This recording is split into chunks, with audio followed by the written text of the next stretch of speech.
Have you ever received something small that changed your life forever? What if one act of kindness from your childhood came back to save you years later? Hey there! Welcome to our channel where African tales and stories come alive, full of heart, hope, and home. If this story touches your heart, please like, subscribe, and drop a comment telling us where you're watching from. We'd love to connect with you. Now, let's begin. The Harmattan wind had come again. It blew through the trees, shaking brown leaves from their branches and carrying fine dust into people's eyes and mouths.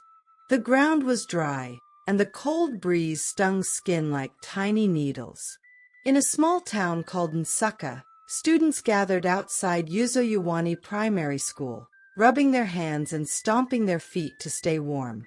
Most of them wore sweaters. Some had socks. But one boy stood quietly by the school gate, barefoot. His name was David. He was 12 years old, tall for his age, but always looking down like he didn't want anyone to notice him. His slippers were torn and tied together with palm fronds. They flapped like wings as he walked. Today, even those slippers had given up. He carried them in his hand. His feet were white with dust. Cold had turned his toes red. As he walked across the yard, whispers began. "See his feet. He dey walk like goat. Why he no wear shoe? Shame-o!" Laughter, pointing, mocking. But not from Hannah. She stood near the assembly block, arms crossed, frowning. Hannah was 11 and the class monitor, smart, bold, and kind. Her father had died when she was small. Her mother, a tailor, always told her, "Treat others like they carry the same tears you carry." She stepped forward and shouted, "Will you laugh if he was your own brother? Keep quiet, all of you." The children stopped. Heads turned. Hannah walked up to David and stood beside him. She didn't say anything. She just looked at the others, and that was enough. David didn't look up, but he knew someone had stood up for him. That day in class, he kept to himself. During break, he sat alone by the old mango tree, scratching shapes in the dust with a stick. Hannah watched him from afar. She felt a strange ache in her chest, not pity, but something stronger, something that whispered, "Do something." After school, Hannah walked home slowly. Her stomach rumbled. She had saved 250 Nigerian nairas to buy a meat pie from Mama Ifeoma's kiosk. She had been dreaming about it all week. But as she passed the roadside market, something caught her eye. A small stall. Dusty black canvas shoes, not new, but strong. Exactly 250 Nigerian nairas. She stopped, looked at her money, then looked at the shoes again. Her hand shook a little as she gave the money to the woman selling them. She took the shoes, wrapped them in brown paper, and held them close like treasure.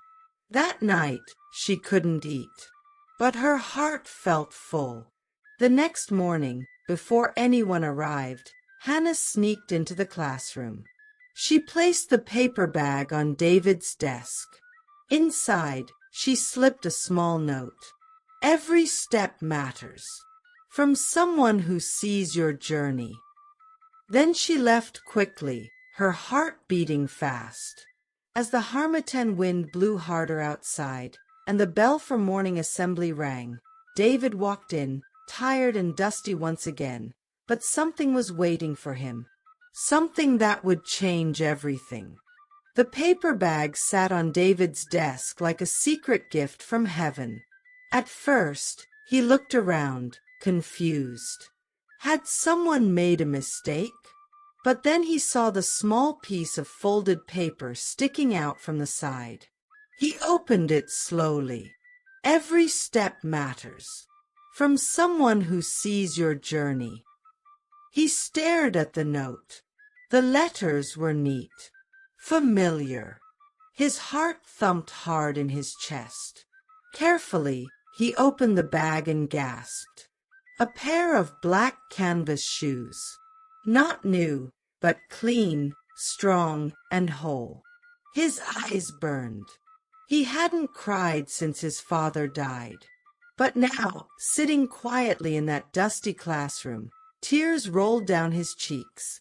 He didn't need to ask who gave him the shoes. He already knew. The next day was Friday, sports day.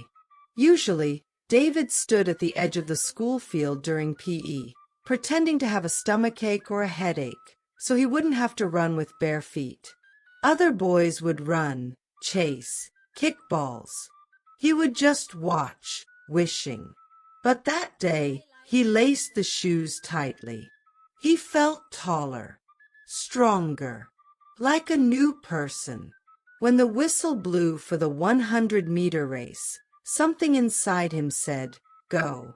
He ran. Dust flew up behind him. Children screamed his name. He didn't look left or right, just forward. The wind slapped his face, and the world moved fast and loud. He crossed the finish line first. The schoolyard exploded with cheers. Hannah stood near the goalpost, clapping hard, smiling so wide her cheeks hurt. David saw her, just for a second, and looked away shy. But she had already seen the look in his eyes. "Thank you." That afternoon, after school, David waited near the school gate. Hannah walked out with her notebook hugged to her chest. He stepped in front of her, cleared his throat. I just wanted to say," he began, staring at the ground. "Thank you." Hannah didn't speak. She just nodded once, gently. Then, without planning it, they began walking together. No more words, just the sound of their feet on the dusty road. A few birds. The wind was blowing softly through tall grass. At the junction, they parted ways. But that silent walk would stay with them forever. That night, as the kerosene lamp flickered in David's room, he brought out the shoes and placed them on a small cloth. He cleaned them carefully with water and soap, dried them with his old school shirt. Then he placed them beside his mat like something precious. He whispered to them, "You're not just shoes. You're hope." And as the harmattan wind blew gently outside, David dreamed of more than dust and silence. He dreamed of running again, not just on the field, but toward a future that no one could laugh at. The sky had been gray all morning. Dark clouds gathered like whispering spirits. Even the birds were quiet. It was the last week of primary 6, but something heavier than the weather was hanging over Hannah. Her mother had gotten a letter, a good one. She had been offered a job at a big hospital in Lagos. It was the chance they had prayed for. A better life. A fresh start. But that meant one thing. They had to leave Nsukka. Leave the red soil, the dusty classrooms, the mango tree by the field, and David. She waited until the final day of school to tell him. They met near the old mango tree, the same one they used to sit under during break time. The branches stretched out like open arms, leaves rustling in the harmattan wind. The smell of dust and mango sap filled the air. David was holding a notebook and chewing on a stick of sugar cane when she told him. "I'm moving to Lagos," Hannah said, her voice soft. He stopped chewing. His face changed, like the words had punched him. "When?" "Next week," she said. "Mama got a job." Silence. The wind blew harder. A drop of rain fell on Hannah's cheek. David looked at the ground, then back at her. His voice cracked. "I will find you one day. I swear. I will repay you." Hannah smiled sadly and touched his arm. "You don't have to repay me, David. Just become someone who gives shoes to." He nodded slowly.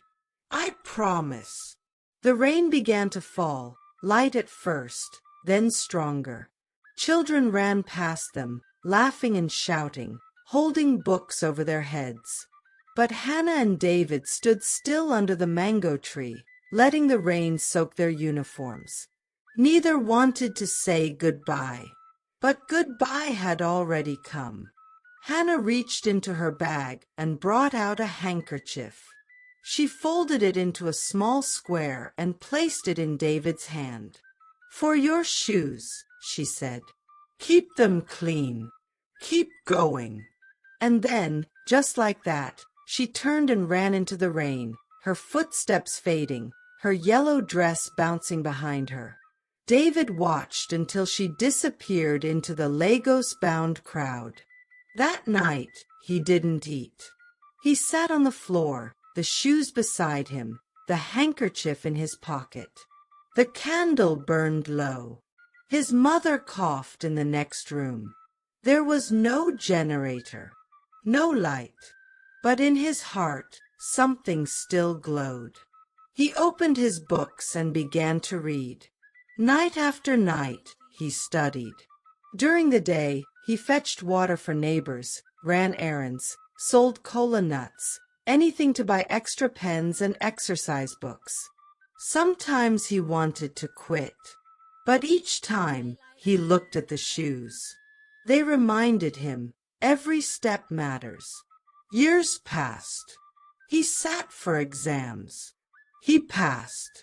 Then, one hot morning, a letter came, brown, thick, and official-looking. He had won a federal government scholarship. School fees paid. Uniforms covered.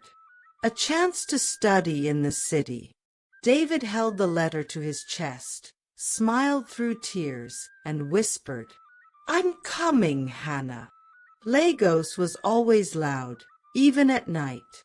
Cars honked without end. Street lights flickered. Rain beat the roofs like angry drums. The gutters overflowed. The air smelled like wet cement and roasted corn. But inside the hospital walls of Lasseth, everything was still. Hannah, now 28, moved quickly through the corridor in her white uniform, holding a file and a bottle of medicine. Her eyes were tired, but her heart was full. She had become what she always wanted, a nurse who cared, who helped, who gave. She had made her mother proud. That night, as the rain poured and thunder cracked the sky, Hannah left the hospital after her shift. She was walking toward the bus stop, holding her small black umbrella. That's when she saw him, a young beggar boy, no older than 8, standing in the rain, soaked and shivering. He stepped into the road. "Hey, stop!" she shouted, dropping her bag. But it was too late. A speeding Okada came flying through the rain. No lights, no horn, just madness. It hit the boy and flung him onto the roadside. Hannah ran to him, lifted him into her arms. Blood on his forehead. He was breathing, barely. She waved at the oncoming traffic, screaming, "Help! Somebody help!" Then, screech, boom. A yellow Danfo bus lost control on the slippery road. It hit her. Hannah's body flew through the air and landed with a heavy thud. Her umbrella rolled away, spinning slowly on the wet ground. The boy survived, but Hannah didn't move. Inside the hospital, the emergency room was already in chaos. Nurses ran in and out. A man in a white coat was called in immediately, Dr. David Nwachukwu, one of the best young surgical residents. He was calm. always calm, until he saw the stretcher being rolled in. Blood, bandages, a broken arm, and a face. A face he had not seen in over 15 years. His heart dropped. "No," he whispered, stepping forward. He looked again. Yes, the same eyes, the same mouth. He snatched the file from the nurse's hand and read the name out loud. Hannah Obi. His voice broke. His knees weakened. Everything came rushing back. The dusty schoolyard, the mango tree, the paper bag with black canvas shoes, her smile, her kindness, her voice. Just become someone who gives shoes to. He touched her wrist gently, checking her pulse. She was alive, but just barely. Her breathing was shallow.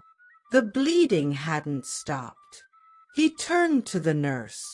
"Get the oar ready. Now, call anesthesia. This one doesn't die. Not today. Not her." The nurses had never seen Dr. David shout like that before. His eyes were red. His hands shook. Inside him, the 12-year-old boy with broken slippers was screaming. "You can't take her. She gave me my first step. She gave me everything." As they wheeled her into the operating room, thunder crashed outside. And fate, after all its turns and waiting, had brought them back, one lying broken, the other holding her life in his hands. The hospital ward was quiet. Outside, the rain had stopped, but the windows were still wet.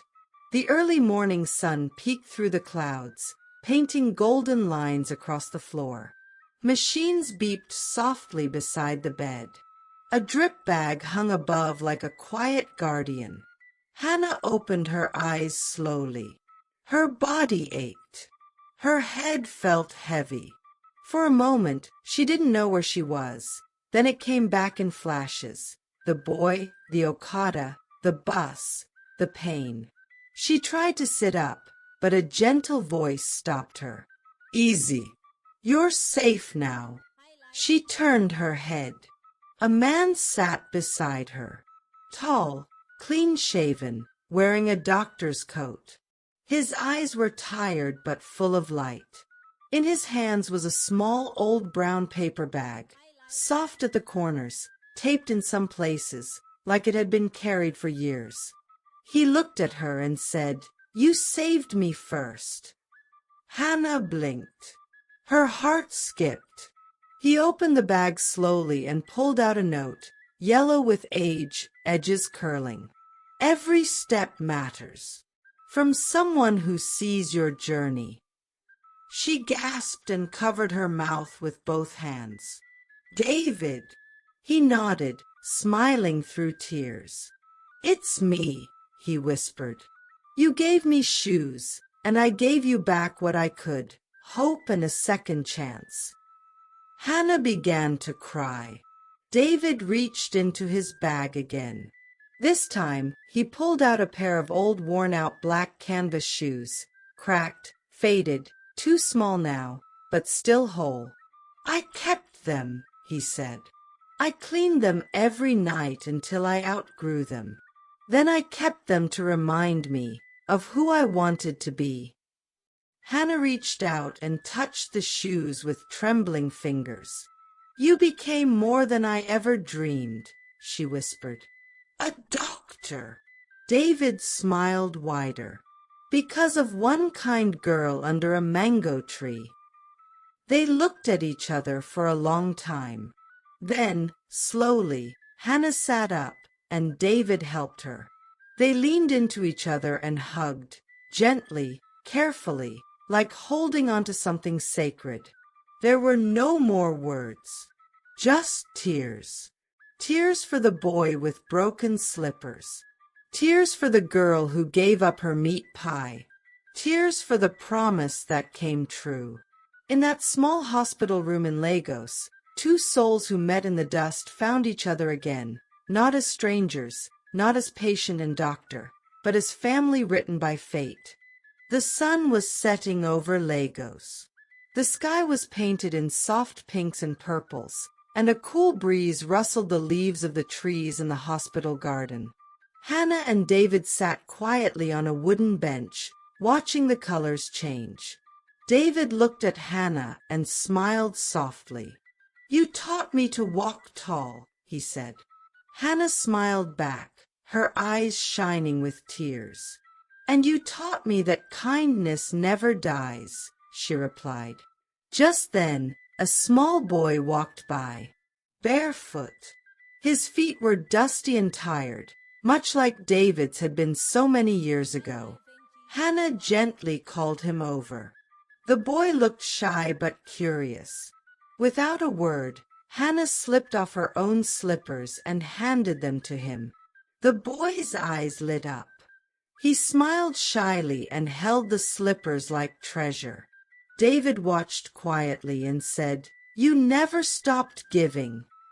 Hannah looked at him and replied, "Neither did you." They sat together in the quiet garden, the soft sounds of a flute and kora floating through the air. The sun disappeared behind the city skyline. The screen fades to black. Thank you for watching. Don't forget to like, comment, and subscribe for more stories. Turn on your notification bell so you never miss an upload. Thank you for watching. See you in the next video.